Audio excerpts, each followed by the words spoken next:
Bonjour, je suis Florence Mingarelli, je suis déléguée territoriale à la formation à la région Grand Est. Nous allons évoquer ensemble un métier qui recrute, mais qui est assez peu connu du secteur de l'intervention à domicile. Il s'agit du métier de technicien-technicienne d'installation et de maintenance de matériel médical. Pour en parler, nous recevons Marlène Gier du Greta Lawrence Centre et Amaury Scheffler de l'entreprise Bastide. Amaury, vous êtes actuellement en CDI à Bastide, dans la banlieue de Nancy. Quel est votre parcours professionnel et comment avez-vous accédé à ce poste? Bonjour. Alors, de base, je suis issu de la grande distribution et j'ai arrêté parce que ça me plaisait plus, hein, trop monotone. Et pendant le chômage, on m'a proposé en fait une formation de technicien, donc en matériel médical. Et donc, je me suis renseigné, j'ai fait une enquête métier. Et c'est vrai que le métier-là m'a tout de suite plu par le côté polyvalent du métier. Donc, D'accord, voilà.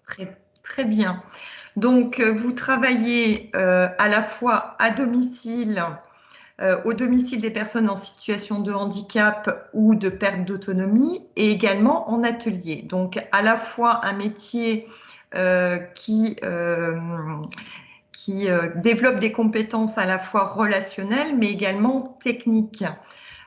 Pouvez-vous nous raconter une journée type de votre travail? Oui, bien sûr. Bah, le matin, donc, soit je pars en intervention, donc je vais faire de la livraison de produits d'incontinence, soit je fais de l'installation, donc en matériel, donc ça peut aller du lève-malade, un lit médicalisé, un matelas à air ou un matelas tout simple. Ou bien ça m'arrive aussi sur une matinée de faire de la désinfection et de l'aseptisation. Donc D'accord. voilà. D'accord. Concernant le matériel médical, pouvez-vous nous en dire un petit peu plus? De quel matériel s'agit-il? C'est vrai que il y a beaucoup de matériel. Heureusement, on touche pas à tout, hein. Mais je fais du verticalisateur, du lève-personne, du lit médicalisé, du fauteuil roulant. Bon, ça beaucoup, beaucoup. D'accord. Fauteuil roulant manuel, confort, Oui. fauteuil coquille. C'est vraiment, on a beaucoup, enfin, on a beaucoup de choses et du coup, c'est vrai que c'est assez diversifié. D'accord. Donc, quelles sont les compétences techniques dont vous devez disposer pour pouvoir installer et faire la maintenance de ces matériels? Alors, il faut, comment dire, faut comprendre le matériel, hein. Faut avoir déjà vu un peu comment fonctionnait un matériel, tout de suite voir, voilà. Souvent, c'est mécanique, Oui. hein, pour, bah, par exemple, pour un fauteuil manuel. Après, il y a une petite partie électrique, forcément, avec du lit médicalisé ou un lève-malade. Donc, un petit peu de connaissance en électricité, c'est toujours un plus. Donc, mais c'est vrai que voilà, c'est vraiment, on va dire, mécanique. D'accord, très bien. Donc là, ce sont les compétences techniques, mais vous faites appel aussi à des compétences relationnelles puisque vous êtes en lien direct avec le particulier bénéficiaire ou les aidants des personnes. Vous transmettez la notice d'utilisation, j'imagine. Enfin, comment vous expliquez aux personnes l'utilisation du matériel? Alors oui, effectivement, j'ai un rôle de formateur, parce que la plupart des gens ne connaissent pas.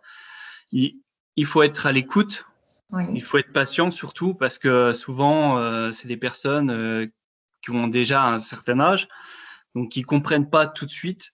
Donc vraiment, ce côté patience, vraiment leur expliquer, leur demander s'ils ont bien compris le fonctionnement du matériel. et avoir le sourire. Oui. Parce que c'est important d'avoir le sourire pour ces personnes-là. Voilà. D'accord. Comment vous êtes accueillis parce que les personnes vous accueillent chez elles, hein, dans leur intimité. Comment vous êtes accueillis en général? En général, je suis très bien accueilli.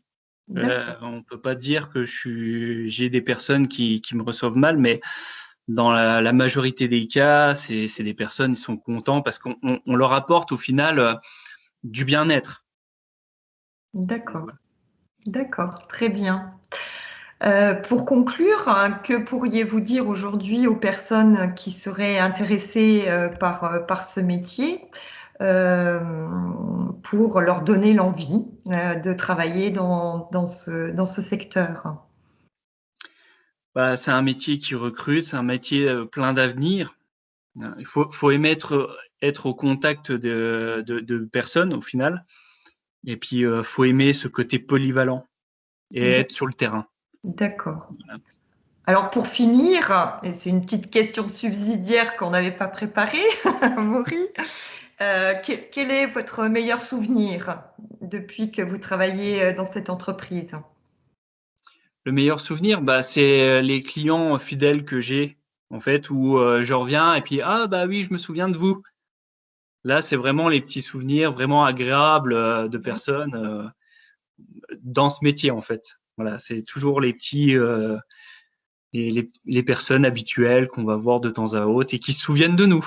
D'accord, très bien. Merci beaucoup, Amaury. Merci à vous. Marlène, pouvez-vous vous présenter ainsi que la formation que le Greta met en œuvre? Oui, merci Florence. Bonjour, je suis Marlène Gillet.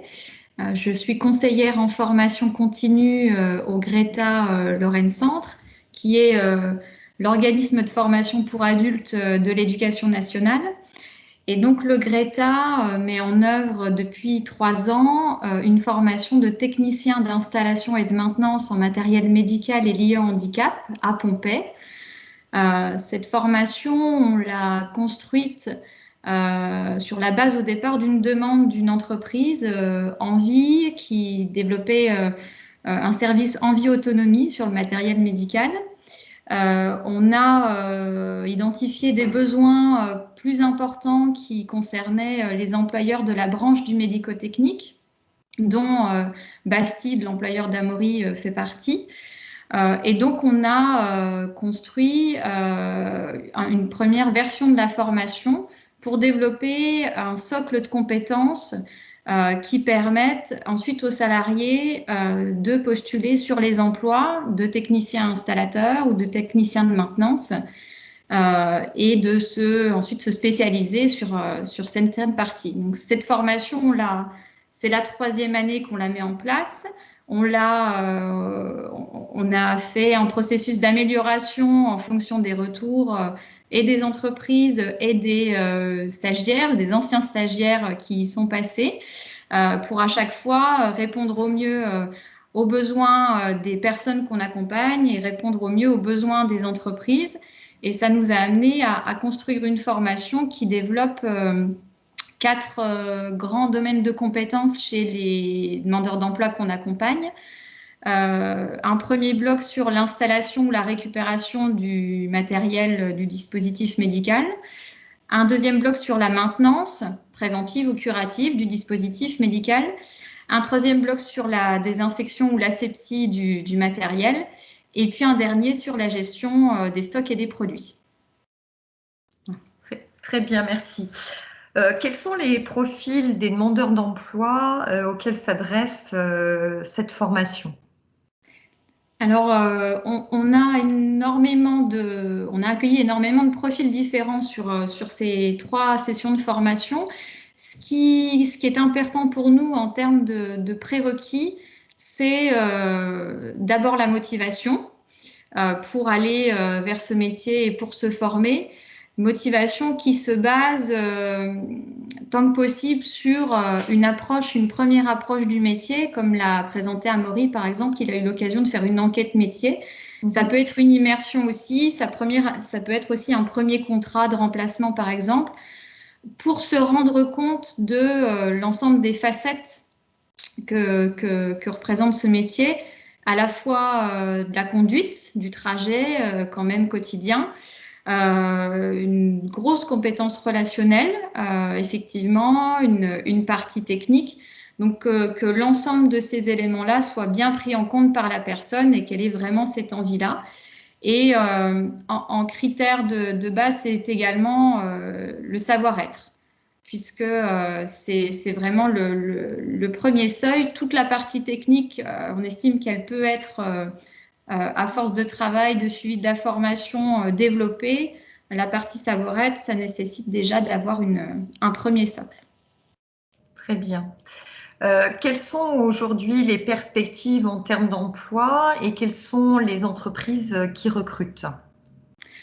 Alors, les perspectives, elles sont assez importantes parce que on est dans un environnement où les personnes vieillissent et vivent de plus en plus tard, vieillissent au domicile aussi, mais avec un handicap, une dépendance qui se met en place, qui nécessite justement des appareils, voire une prise en charge humaine.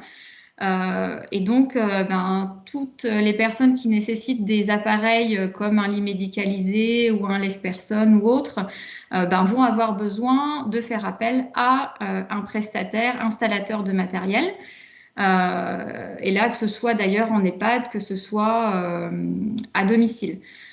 Donc, avec le nombre de personnes qui grandit, les études de la branche, notamment du médico-technique, montrent qu'il y a aussi un agrandissement du nombre d'entreprises sur ces dernières années, et en plus du nombre d'entreprises, un agrandissement du nombre de salariés des entreprises, notamment des techniciens installateurs. Donc, c'est vraiment un métier qui est en expansion, et les offres d'emploi régulières, récurrentes au niveau national, mais aussi au niveau du Grand Est ou même uniquement de la Meurthe-et-Moselle permettent de confirmer effectivement cette tendance.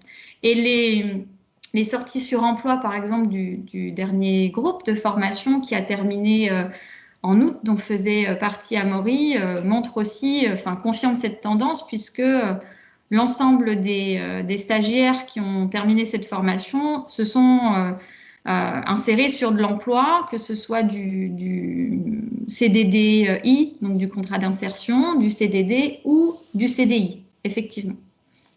D'accord, très bien, merci. Donc, un métier d'avenir et une formation d'avenir. Je vous remercie pour vos présentations respectives, pour toutes ces informations précieuses qui, je l'espère, susciteront des vocations. Vous pourrez trouver la plaquette d'information concernant cette formation et ce métier en téléchargement.